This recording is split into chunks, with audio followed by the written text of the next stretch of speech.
Avec une pince, on saisit solidement un objet pour le courber ou le couper. Mais ne vous trompez pas de pince, car il en existe un type différent pour chaque tâche. Vous allez donc voir maintenant dans ce Dr Matos laquelle il vous faut. On distingue les pinces selon leur fonction. Il y a aussi les pinces coupantes pour couper ou trancher, comme la tenaille, la pince de ferraillage, la pince coupante de côté, la pince d'incision et la pince à dénuder. Sous le nom collectif de pince à saisir, on trouve divers types de pinces à mâchoire avec des mâchoires rondes comme plates. Et parmi les pinces à saisir un peu plus robustes, on retrouve la pincetto classique, la tenaille à tube et la pince multiprise. Il est vrai que si vous deviez acheter une pince spécialisée pour chaque travail, cela pèserait lourd sur votre budget. Vous pouvez en fait tout à fait vous débrouiller avec ce kit de base. Une tenaille ordinaire, une pince à pointe, une pince combinée et une pince multiprise. Examinons ce kit de base de plus près. La tenaille est aussi appelée parfois pince à tirer. Elle présente deux branches courtes pouvant bouger autour d'un point d'articulation. Au niveau de la tête, on trouve une mâchoire affûtée avec deux fils tranchants. Cet outil permet d'arracher très facilement des agrafes et des clous. Ne coupez jamais de clous trop épais avec la tenaille. Utilisez alors plutôt une scie à métaux. Si vous avez un clou dépassant juste trop loin pour le retirer avec la pince, utilisez une cale en guise de levier. Ce sera plus facile.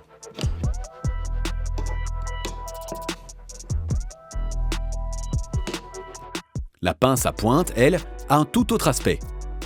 La mâchoire est en pointe et grâce aux branches isolées, elle convient pour les travaux d'électricité.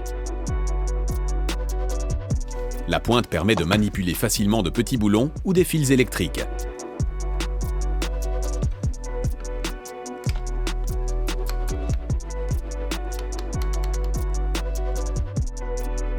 La pince combinée permet de courber, couper et monter. Avec le côté plat à l'avant, vous pouvez tenir de petites choses ou courber des fils en acier. L'ouverture à grosse cannelure garantit une bonne prise sur des arbres, des tubes et des écrous. Les côtés affûtés permettent de couper différents types de fils.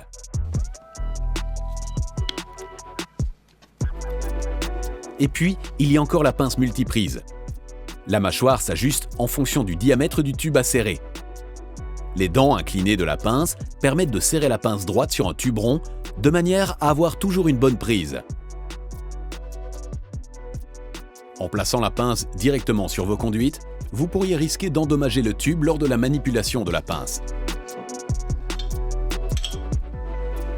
Pour l'éviter, vous coupez deux bouts d'un tuyau d'arrosage dont la taille est adaptée à la mâchoire de votre pince multiprise et vous les glissez ensuite dessus. De cette manière, vous pourrez saisir les tuyaux sans dommage. Quelles que soient les pinces utilisées, bien les huiler de temps en temps ne peut jamais faire de tort pour les garder en bon état. Elles resteront ainsi toujours bien souples et vous éviterez qu'elles rouillent.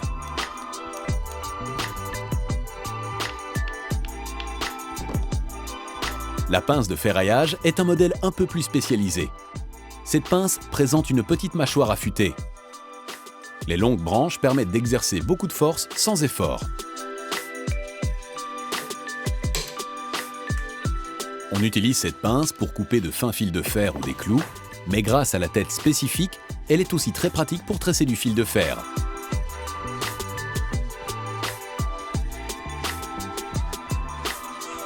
Avant, elle était beaucoup utilisée pour tresser des treillis d'armature en fer, mais comme cela demande assez bien de travail pour le tressage de grandes surfaces, il vaut mieux utiliser un crochet rapide, pourvu des deux côtés d'un œillet garantissant à l'aide d'un appareil spécial une méthode de fixation rapide.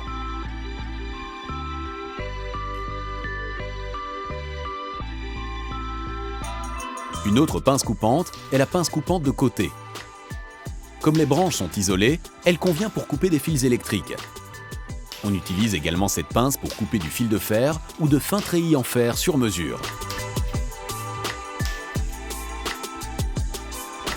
Si vous avez besoin de matériel robuste pour quelques travaux de plomberie, il vous faut un calibre costaud, une tenaille à tube.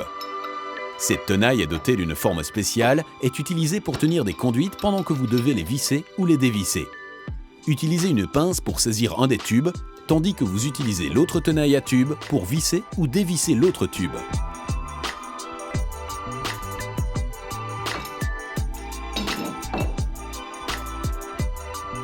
La pince étau saisit, elle, une pièce fermement sans qu'il faille serrer fort.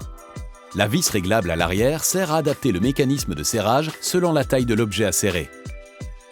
En fermant la pince, un mécanisme de levier passe à l'action et l'objet reste ensuite serré sans qu'il faille continuer de tenir la pince.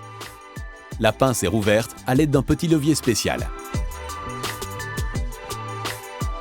Pour les travaux d'électricité aussi, il existe des pinces spécifiques, comme la pince à dénuder. C'est un outil idéal pour retirer la gaine des câbles électriques en toute sécurité.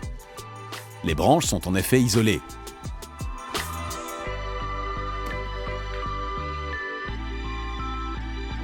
La pince est aussi dotée d'une vis de réglage avec un ressort servant de molette pour régler la profondeur. On évite ainsi de trancher le fil.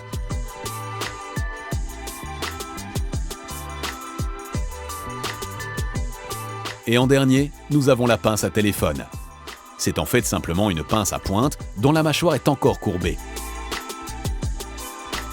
Sur le côté de la mâchoire, on retrouve deux côtés affûtés pour pouvoir couper les fils.